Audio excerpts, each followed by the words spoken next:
Maison maghisguti kita karon sa karainan sa Katoliko o mga Protestante diha sa pag-interpret or paghubad sa Biblia. Alang sa mga Protestante, ang ilang pag-interpret naa sa tagsa-tagsa ka believer, believing that they were guided by the Holy Spirit, no? Alam nila gigihan sila sa Espiritu Santo. Unya ang Biblia maura gyud ang soul, maura gyud ang soul authority sa mga pagtulunan, highest and final authority para nila. Pero ang ilang mga teologya sila, mga pastor, mga nagtudlo nila, dili sila infallible. Sa ato pa, pwede silang masayop. Okay? Mauni nga, ingani ang ilang pagpasabot lamang. Matud pa nila, magampo lang kas Ginoo sa Espiritu Santo, giyahan ka sa sakto nga paghubad sa Biblia. Dako kalainan kinis Katoliko maison. Kitang Katoliko, ang ato nga pagsabot, sa una to pagsabot, of course, we believe that the Holy Spirit is within the church, guided the church. Kay mo man nagiingon sa Ginoo John 14:16-26 nga ihatag ang Espiritu Santo nga may magtudlo sa kamatuoran. But who will express that? Kisa may mo padayag ni anang maong giya sa Espiritu Santo. Doon na tayo gitawag og magisterium. Ang teaching authority sa atong simbahan nga Katoliko, ang atong Santo Papa, uban sa mga kaobispuhan nga nahiusa sa Santo Papa. This reflects the office of Saint Peter nga gitagaan og Yahweh sa gingharian sa langit, Matthew 16:18, ug ang College of the Apostles nga gitagaan usab sa otoridad sa pagdili og pagtugot ug angay paminawon.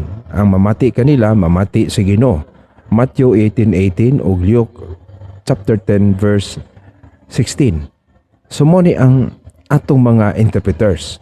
And we also believe as a Catholic nga ang atong magtutudlo, ang atong representative gyud sa Ginoo sa iyang pagdumala, ang Santo Papa, ug ang kahiusahan sa mga obispo nga nahiusa sa Santo Papa, gitaghaan sa charism of infallibility. Unsa man ning infallibility?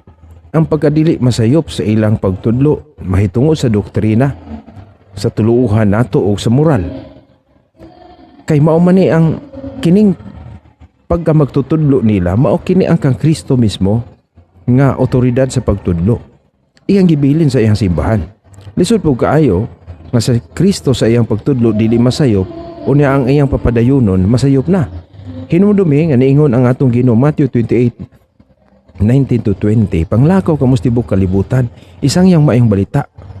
Tudloi sila sa tanan nga akong gisugo kaninyo. Unya imo lang nang isipon nga pwede silang masayop. Mao nga ang atong maigsuong mga dili Katoliko, because of the absence of this magisterial teaching, they are also fallible. Sa ato pa posible silang masayop ug wala gyud kasiguruan nga sakto sila.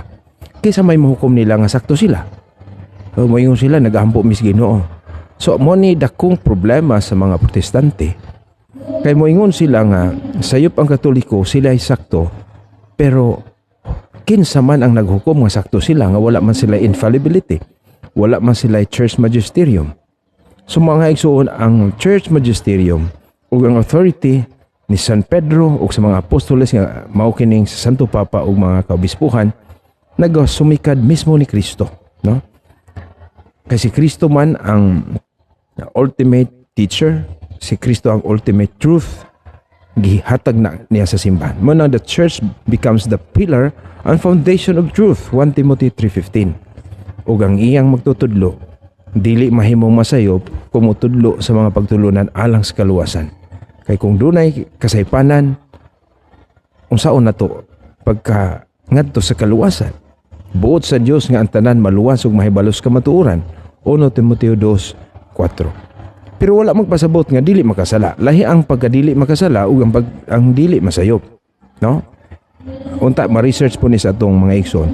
So maigsoon na to nakita dinhi ang dakong diferensya sa pamaagi sa protestante sa pagsabot o pagtudlo sa mga pulong sa Dios o pagtulunan sa simbahang katoliko. So kamo na mo huna-huna o unsay kamatuoran diha. God bless sa tanan.